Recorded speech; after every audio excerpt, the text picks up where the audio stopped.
What's up, everybody? All right, let's drink a little coffee. Let's talk addiction.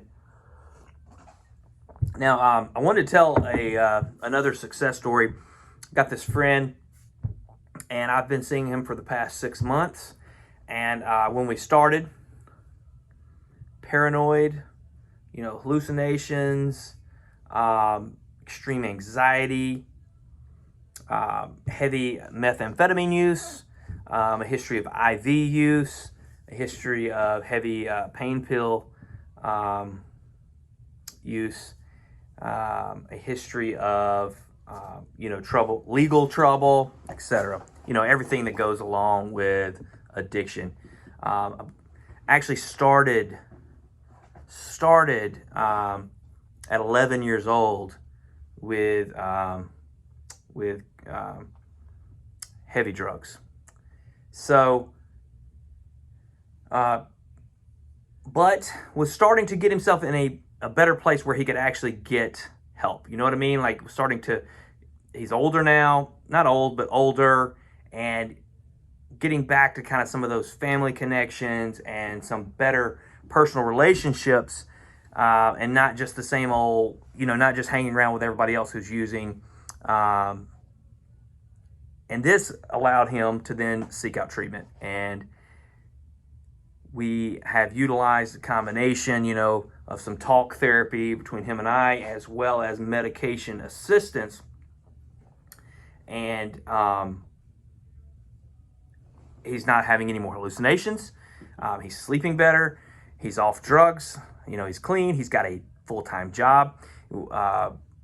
Some illness, some issues that were going on has some medical issues has cleared up because we treated those, and that's allowed him to be more interactive with other people and not be like worried about his appearance and other things.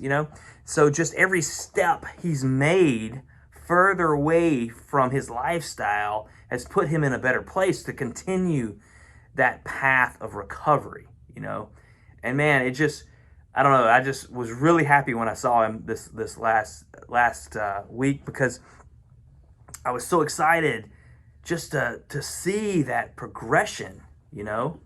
To see him smiling and happy, and now kind of worried about, he didn't want to miss work. He wants to keep his job. He wants to keep being productive member, not just society, but of his family, of like having these close connections, and not just taking anymore, but just being a part of everything of his community, and just seeing the strides he's made. It really, it just, I don't know, it blessed me.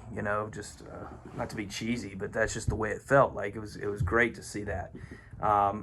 And now I know. So 6 months is a good indicator, but we're not out of the woods. I mean, you're never really out if you struggle with addiction. So we still have to watch for things. We still have to put ourselves in good places to help maximize our efficiency at staying clean.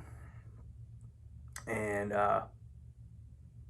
anyway, I just wanted to share that success story. Is there a risk for a relapse? Yes, of course, always. But I feel like we're getting there, right? We're getting to a better place. I mean, he's already in a better place, obviously, but he's just continuing to make that progress, and it's great to see. And it's just kind of, it's what we've always talked about, and I know you've heard me say this, like small steps. Just get further away from your history, from your addiction, from your triggers. It doesn't have to be a complete turnaround all at once, everything. Now, obviously, the more you can do, the better.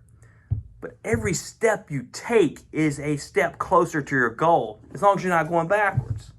I know we've used this analogy before too. You can't walk, a mile into the woods and then expect to turn around and get out in 10 steps. It's just not going to happen.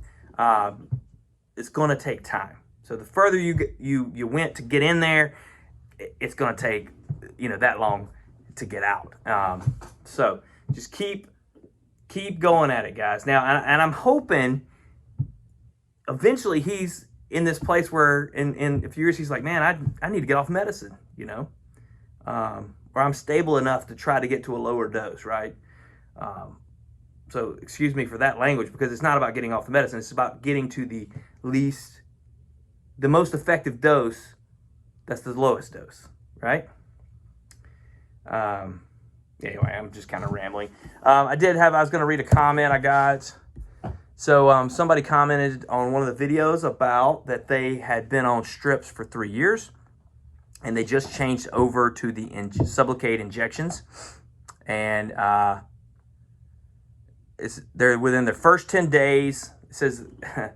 He says he's lazy and tired, and that it's releasing just enough to keep him from detoxing. But he feels like he says it's perfect to slowly taper. I'm glad I got 30 strips put away in case he needs them, I guess. So anyway, I'll be curious to see that update. You know, 10 days in, it's a little soon to know. We really need to get, you know, with those shots, because you're supposed to have like loading doses. So you'll have like the first month will be a higher dose, the second month higher dose, and the third dose you can go down lower. And that's to kind of get to a steady state. So it takes a little bit, but all right, good luck to you, man. With those injections, please keep me posted. I would be thrilled to know how that works for you over the next few months, and hopefully you're not going to feel like just lazy and tired. I'm hoping this is just like a transition into this, and you know, the hope would be that you would start to feel normal and normal energy levels. Now, always remember when we're talking about fatigue, yes, you could be having like a post-withdrawal, you know, kind of fatigue issue or whatever, or an acute withdrawal fatigue issue. But fatigue hits everybody, whether you struggle with addiction or not. So work on those things that we know helps keep your energy levels better. Make sure you're getting good sleep, you're getting hydration, you're eating healthy foods, you're exercising, you know, you're getting some sunlight. You're doing these things to maximize your energy capacity. I don't know, that doesn't really make sense, but you get what I'm saying. So make sure you're working on everything else as well, and don't just expect the medicine, because judging by energy levels can be very tricky. Because look, cocaine will give you energy, but that doesn't mean you need to go, you know, use cocaine for energy, right? So I'm definitely not criticizing this commenter, because that's not what he was saying. He was actually seemed like he was happy to be on this medicine to taper off. You know, he was just making a comment that he was feeling tired and sluggish. So don't think I'm commenting on that. I'm just saying we have to be careful, because a lot of people will judge the medication based on their energy levels, right? But that's kind of how you get into the mess you're in now, right? Because you took a lot of pills in the past because it gave you energy. So we have to get off that track. Now, if your fatigue is because of depression, then maybe you do need to take some kind of medication to help with that between you and your doctor, you know. So, all right, guys. So as always, this is not medical advice. We're just talking, having a conversation. Talk to your doctor. Do not make make any medicine changes based on these videos without talking to your doctor. Always talk to your doctor. Don't get medical advice from the internet. That's just plain crazy. All right, guys. Love you. Peace.